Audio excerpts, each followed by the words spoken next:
लेभेलाव माय ओइ थामथि थाखोनि गोसोआ जाबाय फरायनांगौ फरायदो आरो स्कुलाव थांनांगौ थांदो आरो बाङाय फरायनांगौ नङाबा आइया रायगोन ना स्कुलाव फैयाबा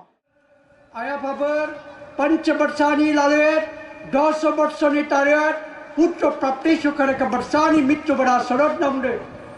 बाबु सालगे अलमान अन बिनाव बिएटा थाप्परबो मारि आरो इनिनाव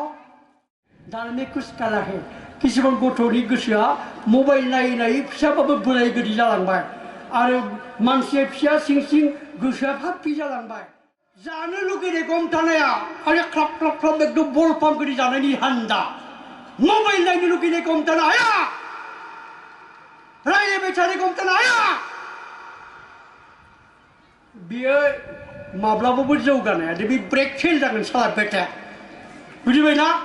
ब्रेक गैयै गारिया जेरैबायदि धंस जायो आरो दिनैनो बुंना खादों जाय गथ' गथायफोरा फरायसाफोरा खांख्रिब बांख्रिब जासुला जासुलि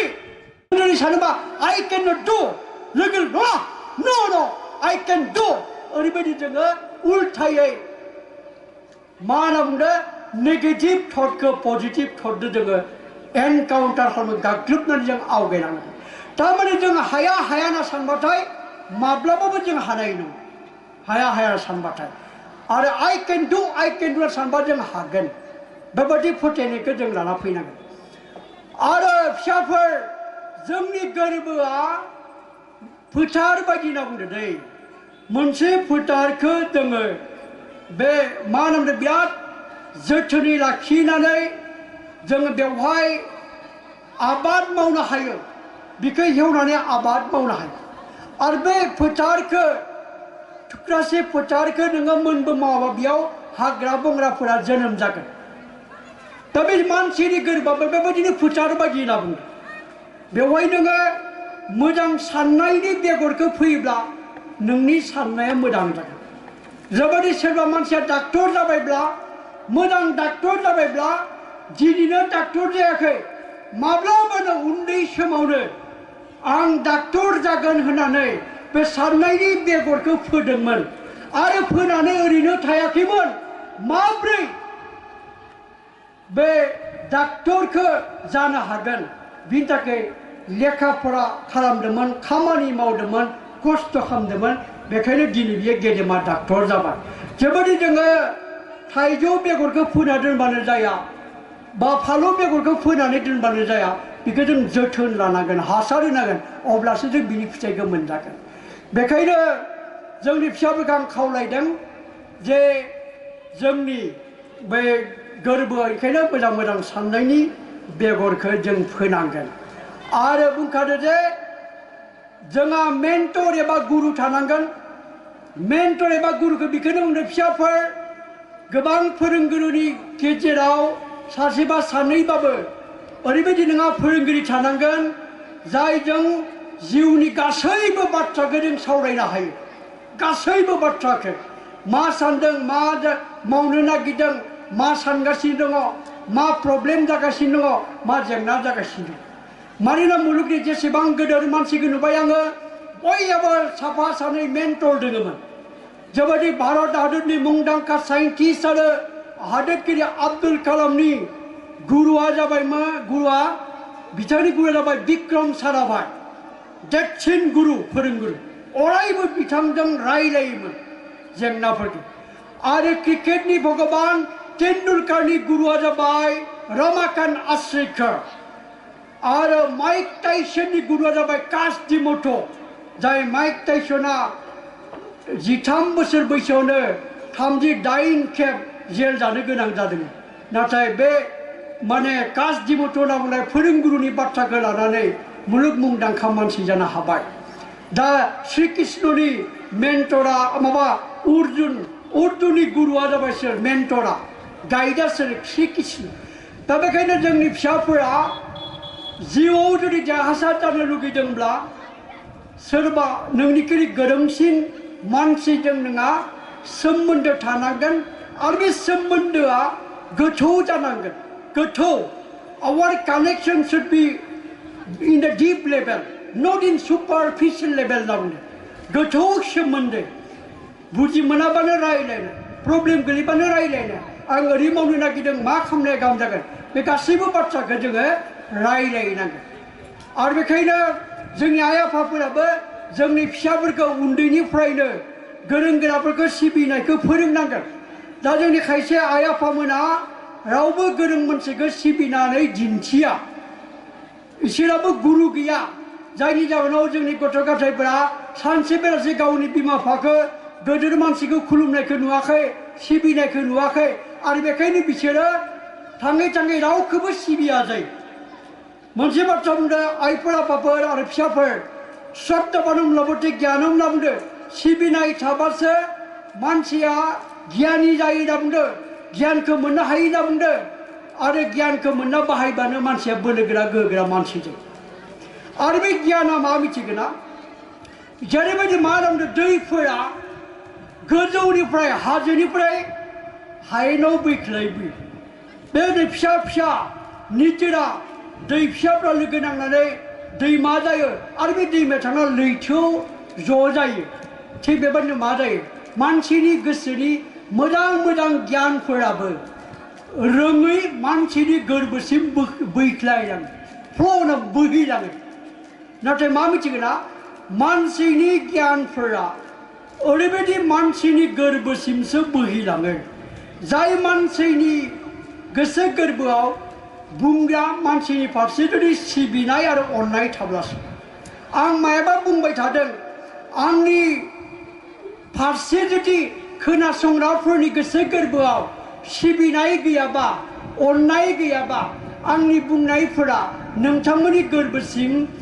माब्लाबाबो गोरबोआव हाबनो हानाय नङा आरो गोरबोसिम माब्लाबाबो बोहैलांनो हानाय नङा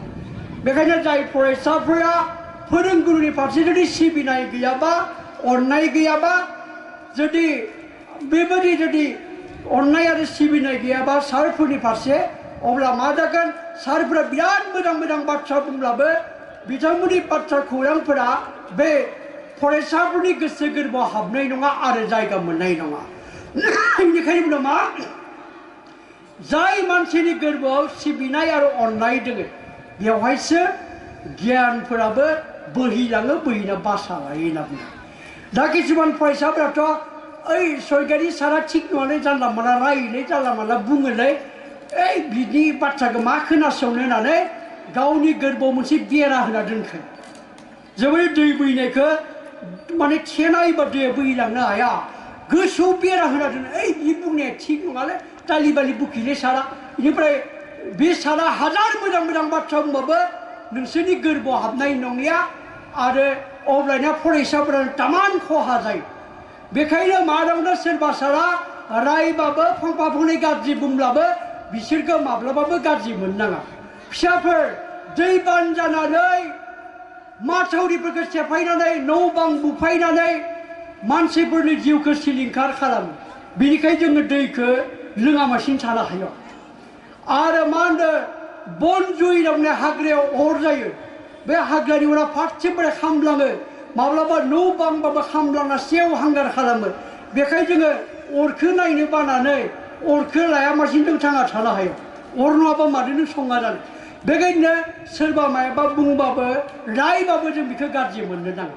आरो जोङो जौगानो लुगैदोंबा फिसाफोर जोंखौ रायग्रा मानसि थाखानांगोन जोंनि गोरोन्थिखौ आसि थुना होग्रा मानसि थाखानांगोन जोङो माब्लाबाबो आं गोरोंसिन आं रोंखागोन होनना साननाङा बिकज सेल्फ राइटियासनेस होनना बुंदो जोंनि खायसे अनजालु अनजालि फिसाफोरा उन्दैनिफ्रायनो आं गोरोंखा आं बिराद मिथिगौ आं आफानि बाथ्राखौ लाया आं सारनि बाथ्राखौ लाया बाद दोन बि मा बाथ्रा बुंदो ओरैना बिराद देरला आरो थिफुदला जायो आरो बेबायदिनो हारसिंनो गावखौ गोरों साननानै गाव हारसिं जानला मानला खामानि मावो गाव हारसिं मबाइल थुबाय थायो गाव हारसिं खारस'नहोयो गाव हारसिं सोरबा सिख्लाजों दुटा तिनटा सातटालके रायलायबाय थायो उनाव जिउआ धंस जायो उनावसो साननाय फैयो आं मा मावफ्लांखो आं गावखौनो गोरों साननाया बिराद माने डेन्जार बिराद गोरोन्थि मावफ्लांबाय आं बिराद गिदिर जिउआव गोरोन्थि मावफ्लांबाय उनावसो साननाय फैयो बेखायनो जौगानो नागिरदोंबा जोङो गोदोर मानसिनि खोथाफोरखौ मानिनांगौ किसुमाना गावखौनो गोरों होनना सानो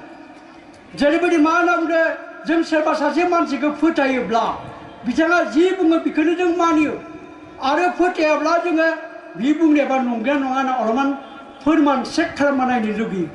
दा किसुमान सेंग्रा सिख्लाफ्रा गावखौनो गोरों होनना सानखायो आरो गोरों होनना साननानै गोसोआव जि फैयो बेखौनो मावो दा बेखायनो फिसाफोर रायजो राजाफोर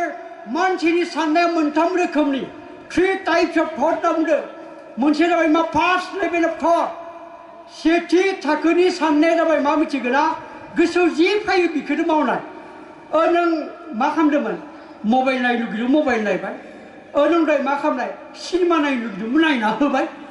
दहाय मा खालामगोन अमा जानो लुगैदोंमोन जाना होबाय पेटला एकदम बल पाम्प जालासि जाना होबाय सिन्था थिन्था नाय जि फैयो बेखौनो मावो आरो नाथाय सेकेन्ड लेभेल अफ थटआ मा मेब्लाया सिनेमा ओंखारदों नायनो हामगोन नामा मा होनो लेट मी थिंक फर साम टाइम खनसे सानना नायनाय ओइ मेब्लाया आंखौ माबा जौ लोंनो खिथादों बिराद गाथावनो नंगौ नङालै बाथ्रायानो सानना नायनाय खनसे खननै बा खनथाम सानना नाय दिस इज सेकेन्ड लेभेल अफ थट आरो थार्ड लेभेल अफ थटआ मा मिथिगोना आंखौ मेब्लाया सादा जानो खिथादों बेखौ जाबा मा जागोन बेखौ जाबा आइया मा बुंगोन आंनि सावस्रिया मा जागोन आंनि मोदोमा मा जागोन आंनि हाथाया मा जागोन बेबायदि खनले खनले सानना नायनानै हाबा मावनाय बेखौनो बुंदों मा थार्ड लेभेल अफ थट नाम फार्स्ट लेभेल अफ थट गोसोआव जि फै बेखौनो मावबाथाय बांसिन मानसि बेबादिनो मावो आरो बेखायनो बांसिन मानसिनि जिउआव जौगानाया बांसिन गोरोन्थियानो जायो जाय मानसिया माने सेकेन्ड लेभेल अफ थटआव थायो नैथि थाखोनि साननायाव र' नोंथाङा बुंबानो जाया ओमफ्राय सानना नायनि र' बेबायदि साननानै हाबा मावनायफोरा बारा गोरोन्थि जाया आरो गोथौयै साननानै खामानि मावनायाथ' गोरोन्थिखौनो जानो नागिरा ओंखायनो जोंनि फिसाफोरनि फरायसाफोरनि बांसिन साननायफोरा जाबाय first level of thought cinema नायनो लुगैदों नायबाय हा मबाइल नायनो लुगैदों नायबाय आरो मबाइल गेम गेलेनो लुगैदों गेलेबाय बेखौ नायबाय थाबा मा जागोन पार्टिया मबाइल नायबाय थाबाथाय टाइमा नस्थ' जागोन मबाइल नायबाय थाबाथाय फरायनाया थालांगोन गिदिर मानसि जानो हानाय नङा बेफोरबायदि साननाया फैया दा बेबायदि बे जाबाय मा होनो फार्स्ट लेभेल अफ थट ओंखायनो जों गोथौयै साननायनि हुदाखौ खालामनांगोन आरो मोनसे बाथ्रा फिसाफोर जोंनि मानसिनि साननाया मोनबा रोखोमनि जोंनि गोसोखौ रानदों गेदेमाफोरा 5 नाम्बारनि मानसिनि साननाया जाबाय मा एबनर्मेल एन्ड एडिक्टेड माइन्ड बे मा जाबाय एडिक्टेड माइन्ड माने मा एकदम मबाइल थुबाय थानो लुगैनाय सिकर जाबाय थानो लुगैनाय सादा जाबाय थानो लुगैनाय मबाइल गेम गेलेबाय थानो लुगैनाय बे जाबाय 5 नाम्बार गोसोनि थाखाय सब गाज्रि आरो मावनाय दांनायफ्राव सब गाज्रि आरो मावनो नागिरसो मावनो लुगैनाय जानो लुगैसो जानो लुगैनाय बे जाबाय गाज्रि थाखोनि गोसो आरो 4 नाम्बार गोसोनि थाखोआ जाबाय मा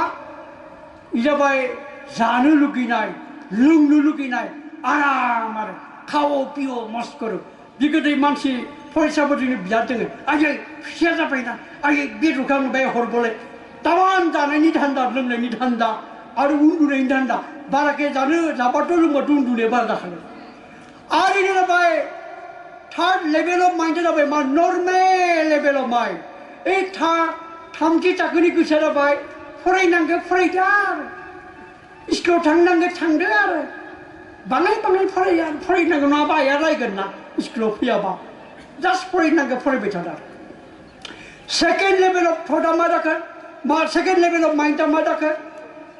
नैथि थाखोनि गोसोआ जाबाय मा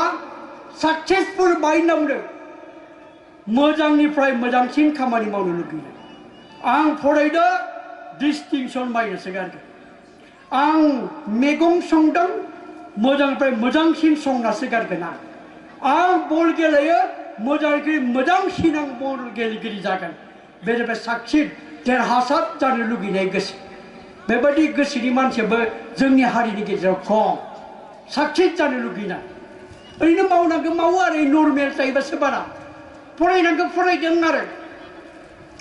आरो बयनिख्रुइ मोजांसिन गोसोआ जाबाय साक्सेसफुल एन्ड हेपि माइन्ड होनना बुङो जाय मानसिनि गोसोआ देरहासार जानो लुगैनायबो दङ जायनि गोसोआव आरो सुखसिबो आरो बोले आं तामान नाजादों नाजानानै आं डिस्टिंसन मोननो लुगैदोंमोन नाथाय स्टार मोनबाय थेवबो बियो गोजोननाय दे स्टार मोनबाय दे आरो दा खौसे नाजाबोगोन बोले आं डिस्टिंसन मोननो लुगैदोंमोन स्टार मोनबाय आं बेनिखायनो थैनिसै बि नङा बाथ्राया नाजानानै जि मोनो एसे गोजोननायखौ लानानै नोङो आरो मोजां खामानि मावनो थाखाय नाजानांगौ बेखायनो जोंनि फिसाफोर नोंसोरनि गोसोआ दा बबाव दोङो 5 नाम्बाराव दोङो नामा लेथ्रा गोसो हा खालि मबाइल थुनो लुगैनाय हा खालि गोसो थोनाय मेथाइफोरखौ खोनासंनो लुगैनाय खालि मा नामदो सादा बिरि सिगारेट निसा नांनाय बेसादफोरखौ जानो लुगैनाय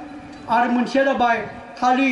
फ्लेशलि डिजायार फल'ड लेभेल अफ माइन्ड नांदों खालि जानो लुगैनाय खाव पिय मस्कर बर' फिसाफोरा खायसे बिग्रिदों खालि खांख्लिब बांख्लिब जानायाव आरो नोंनि फिसाया खांख्लिब बांख्लिबा मिथिखा बियो फरायनो हानाय नङा दिनै उखुर सानदिया मानसिफोरा हाया फरायो दा गतिके नर्मेल मानसिफोराबो just normal level of mind नर्मेला फरायनांगौ फरायदो आरो 2 घन्टा 3 घन्टा बे मानसियाबो नर्मेल आरो बारा मुंबो जौगानो हाया सक्सेसफुल माइन्ड मानसि बिराद जौगानाय आं फरायनालाय मोजां फरायगोन आं बांला खागोन आं खाखागोन खा आं मोजां डाक्टर जागोन जाखागोन खुनु खाखि बाथ्रिनाय मा नंदों नों आंखौ जादि जा सक्सेसफुल माइन्ड दा बेबायदि गोसोनि जोंनो दरकार दङ दा बेखायनो जोंनि गोसोआ मौ दङ फिसाफोर बेखौ दांग्रो बानायनाय आरो मोनसे बाथ्रा बुंदों मा जोंनि गोसोखौ नायदो मोनसे बाथ्रा बे जाबाय जेरैबायदि मा होनना बुंदों नाउरु होनना बुंनाय मोनसे कान्ट्रि दङमोन फिसा हादोर मोनसे बे हादोरनि मानसिफोरा मा जाबाय माने बिसोरो मोनबो आबाद लेखा फरा खालामा बिराद धोनि हादोर मानि जायगायाव मिथिगोन ना हा सिंनिफ्राय जावखांना मोनो फस्फेट ना मोनसे धातु बेखौ फानो आरो जायो 10 ताला 12 ताला 20 ताला न' खाओ पियो मास्कारो खाओ पियो मास्कारो मोनबो फराया मोनबो हाबा मावा उनाव मा जाबाय मिथिगोन ना 30 बोसोरनि उनावथ' बे फस्फेटआ गैया जाना होबाय दा बेलुना पाम्प थानाय पाम्पसार जाना होबाय बेनि सायाव बे देशनि मानसिफ्रा मोनबो मावनो रोङामोन खालि हा सिंनि बिखौ जावखां आरो फानो खनि बेसादखौ जोबगोन ना गमानिगे बिसोरो बेनि उनाव बिसोरनि अबस्थाया एकदम निखावरि अबस्था जायो थारना अस्ट्रेलिया हादोरनि साखोर थाखोर बायदि मावना जानो गोनां जादों दा जोंनि खायसे फिसाफोरा आइ आफा थानाय समाव थाखा फैसा थानाय समाव नाउरु हादोरनि मानसिफोर बायदि जोंहा आइया थैनाय नङा जोंहा आफाया थैनाय नङा खाओ पियो मास्कारो जानांगौ लोंनांगौ दा 12टा 13टा मबाइल नायबाय था मा दरकार दं एसेबां फरायनो गोसथोनाय मेथाइफोरखौ खोनासंबाय था बा मबाइलाव मा एसेबां मोजां मोजां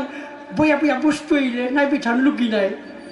बिनो नायबाय थायो गाबोनसोनो आइ आफाया थैबा मा जागोन नोंनि आइ आफाया थाबाय थागोन नामा थाबाय थाया जोंफोर होमबानिया नाउरु हादोरनि गोदो दैयावबो थाङा अरावबो थाङा तरु लांदां मरु लांदां माजोंथे लांदां हो जायगा बेखायनो दैयाव थानाय फिसाफोरखौ बुंदों आं जायफोरा गिदिर मानसि जानो लुगैदों बे मानसिफोरा बे फिसाफोरा आइ आफा थानाय समावनो तामान फरायनांगोन सोलो गोनां बुद्धि गोनां फिसाफोरा बेखायनो आइ आफा थैयि समावनो तामान फरायनानै गोरों गोरा जानानै गावबो जानानै मालायखौबो जाहोनो हानाय आरो सासे मानसियानो हाजारजन मानसिखौ फिसिनो हानाय रां रुपा थाखा फैसा गियान गोनां मानसि हिसाबै गावखौ दानो हायो जेनेबा जोंनि गोरबोआव बिराद मोजां मोजां गुनफोरा ज' जानानै दोङो आनान गसाया जोंनो थफ्ला बोनानै हरदो सोरबा प्रफेसार जानो हानाय सोरबा मोजां डाक्टर जानो हानाय सोरबा मोजां लिडार जानो हानाय बे गुनफोरखौ आनान गसाया थफ्ला जुनानै हरदों जों खालि लेखा फरायनानै बेखौ गेवलांसार होनानै गावबो जानांगौ आरो गुबुनखौबो जाहोनांगौ नाथाय बे जोंनि गोहोफोरा जायफोरखौ मा होनो बे गोहो माखासेफोरा जों नाजायाबा जों लेखा लायाबा जों मोजाङै फरायाबा माब्लाबाबो जौगाया जेरै गसाया थफ्ला जुनानै हरदोंमोन नों नाजायाबा खस्थ' खालामा बेबायदिनो थफ्ला बोननानै लाहा थांफिनो गोनां जागोन आफादगिरि जाबाय नामा आंनिया हा फोजोबसिगोन आं नङाबा हरबाय थागोन जानानै जों मोना दा बेखायनो जोङो बेबायदि आबादखौ मावनांगोन दा जों आइ आफाफोरखौ बुंदों आइ आफाफोर पंचवर्षानि लालेत 10 वर्षनि तारेत पुत्र प्राप्ति सुखरक वर्षानि मृत्यु बड़ा शरद नामदे बाबू सालगे अलमान ऑन बिनाव दुएटा थाप्परबो मारि आरो इनि नाव 15-16 बोसोर जाबासो लोगोसे जा लोगो जाना रायलाय मा खालामदो आइ सोरबा सेंग्रा रायलायबाय थादों नामालै मा खालामदोंलै आफा सोरबा सिख्ला रायलायबाय थादों नामालै आरो दाबि धुमखि होबाय थाबाबो नोंनि फिसाफोरा मोनबो बाथ्रा नोंनो खिथानाय नङा नाथाय सिरि सिरि आलु सेवनाय गोदि सेवजोबलाङो किसुमान फिसाफोरा बेखायनो लोगो बायदि बिसोरजों रायलाय बासा फिसा नोंसोर सानैल' नोंसोर सानैयानो सिरि पाग्ला हिन्जाव पाग्ला हौवा पाग्ला राव मा लागोन बासा फिसाफ्रा हा आं थानायावनो मोजां फैना ला बासा फिसाबो आं गाबोन दुबथे थांबा मा जागोन नोंसोरनि अबस्थाया बेफोरखौ थाल्ला बुंना बुजिबायना बाथ्राखौ थाल्ला थुल्ला बुं अन्नानै नोङो उनाव देरबा गाहाम जागोन देना फैबाय थाबा जानाय नङा आजिखालि फिसाफोरा माला बहुद आइ आफाजों रायलाया आइ आफानि बाथ्रा लाया लोगोफोरखौसो लायो लोगोफोरनि बाथ्रा मथिसो गोसो थोलायो सेरेब भांजायो गारि पाग्ला हिन्जाव पाग्ला मबाइल पाग्ला जाया ओंखायनो इसोरो मोजां रायलाय मा सानदों बासा फिसा आरो जोंनि फिसाफोराबो आइ आफानिसेबां देरसिन लोगो गैया फोरोंगुरुसेबां देरसिन लोगो गैया रावबो फोरोंगुरुआ रावबो आइ आफाया जोंनि फरायसाया जोंनि फिसाया सेरेब पाग्ला जुमाय पाग्ला ननसेन उस्तुबिद बिलारि जाथों होननानै साना गतिके बिथांमोनजों मोजाङै रायलाय आरोबाव मा नांदों रायजो राजाफोर आमेरिकायाव मा नांदों बेखौ बेन्जामिन स्पक नामनि सासे डाक्टरा गांसे बिजाब लिरदोंमोन child baby and child care होनना बुंनाय बेयाव मा लिरदोंमोन फिसाफोरा जि नांगौ बेखौनो होनांगोन माने बिराद गाहाम जायो उनाव आमेरिकायाव बिनि खोथाखौ मानिनानै जि नांगौ बेखौनो बायना होबाय जि बियो बेखौनो होबाय उनाव मा जाखो होनायखौबो बिग्रा जाबाय उनाव बे टाइमाव बिनि बाथ्राखौ लानानै तमाम सेंग्रा सिख्लाफोरा हिन्जाव पाग्ला मद पाग्ला भां पाग्ला जाजोब्बाय गोसोबाबो 6 जन 7 जन बिखौ थोलाय बिखौ गालाय बिखौ थोलाय बिखौ गालाय मबाइलखौ नैखौ लालायबाय खायसे आफार गंसे नांबावगोन आफार गंसे नांगोन लुभिया जालाङो किसुमान बिमा बिफाखौनो गथ' खासे खानैल' दखानाव लांनाय गलाय मा नांगौ बाय आफा मा नांगोन ला बुजानाय बेनिखायनो मा बुंदों बिनि बाथ्राखौ लाना धंस जादोंमोन आमेरिकानि खनसे टाइमाव गथ' गथायफ्रा उनाव नंबाय बापरे बाप बिदिबा जानाय नङा आमेरिकायावनो मोनसे हारि दंमोन पिउरिटान कमिउनिटि दंमोन बे हारिनि आइजोफोरा साংঘातिक मोजांमोन बिथांमोना मामोन उल्था डक्टर बेन्जामिन स्पकनि उल्था बिसोरो बिबानो मालखौ होआ चकलेट 10टा बिदोबा गरनैल' होयो माब्लाबा हे जायाबाबो जागोन दे ओरैना होयो थारमाने जाहाथे उन्दैनिफ्रायनो आत्महांजों गोसोखौ दबथायनायनि गियानखौ होनो हानांगोन उन्दैनिफ्रायनो अननानै सासेल' फिसा मौदोनां आटालाव दोनगोना पाटालाव दोनां मा नांगौ फानला जानोबा जाफ' आरो ओरैनानै लाफा खारोबा नोंखौ लाइखौबो खालाङो ओंखायनो फिसाफोरखौ अननोबो रायनांगोन आरो बुजायबो नांगोन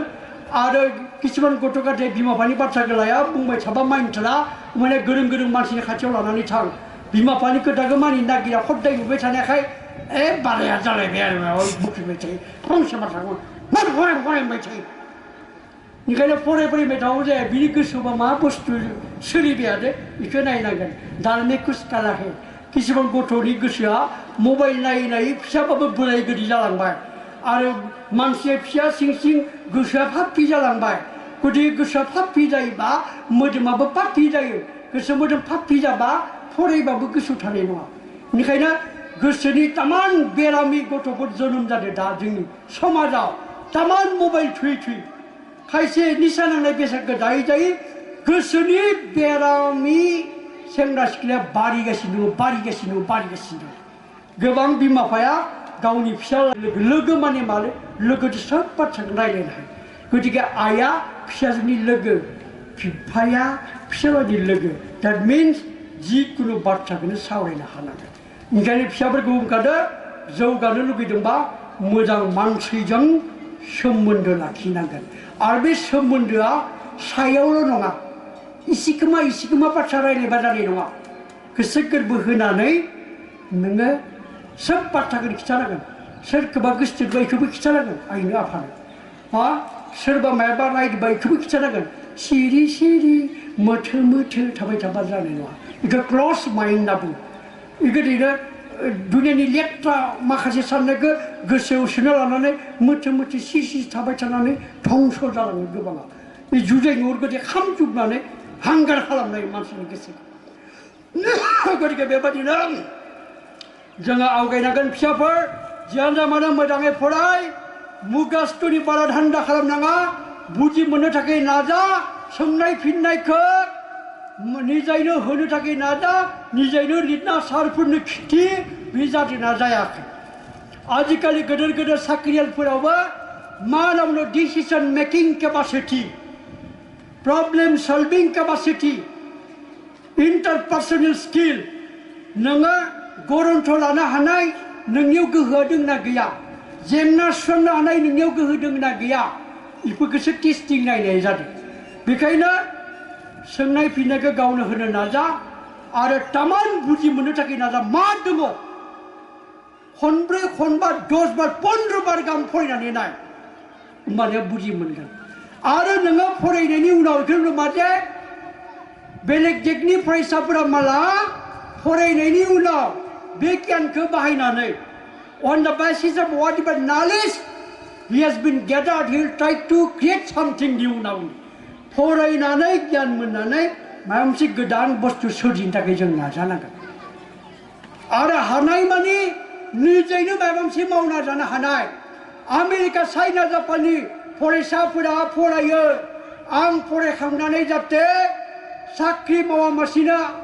आरो गुबुन 10 जन मानसि 100 जन मानसिनो जाहाथे साख्रि होनो हानाय मानसि जायो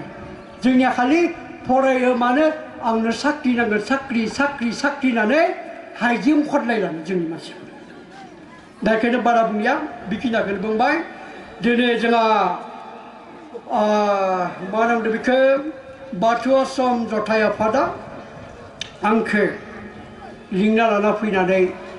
दिनै बे गोथार बुब्लियाव बुंनो थाखाय जा खाबु होबाय बिथांमोनसिम रोजा रोजा साबायखर बावदों आरो बिथां रायदाव आफादनि मावथि फारिया बिथांमोननिसिमबो आंनि गोसो गोरबोनि साबायखर बावदों बिथांमोना रोजा रोजा खस्थ' खामानि बेबायदि मेलखौ जाफुंसारनायनि थाखाय आरो जायफोर आइ आफा आरो अनजालि फिसाफोरा दिनै बेसिम फैनानै बे आफादखौ जाफुंसारनायाव मदद होबाय बिथांमोननिसिमबो साबायखर आरो खुलुमनायखौ बावनानै आंनि बुंनायखौ फोजोबबाय जै आफा बोराइ बाथौ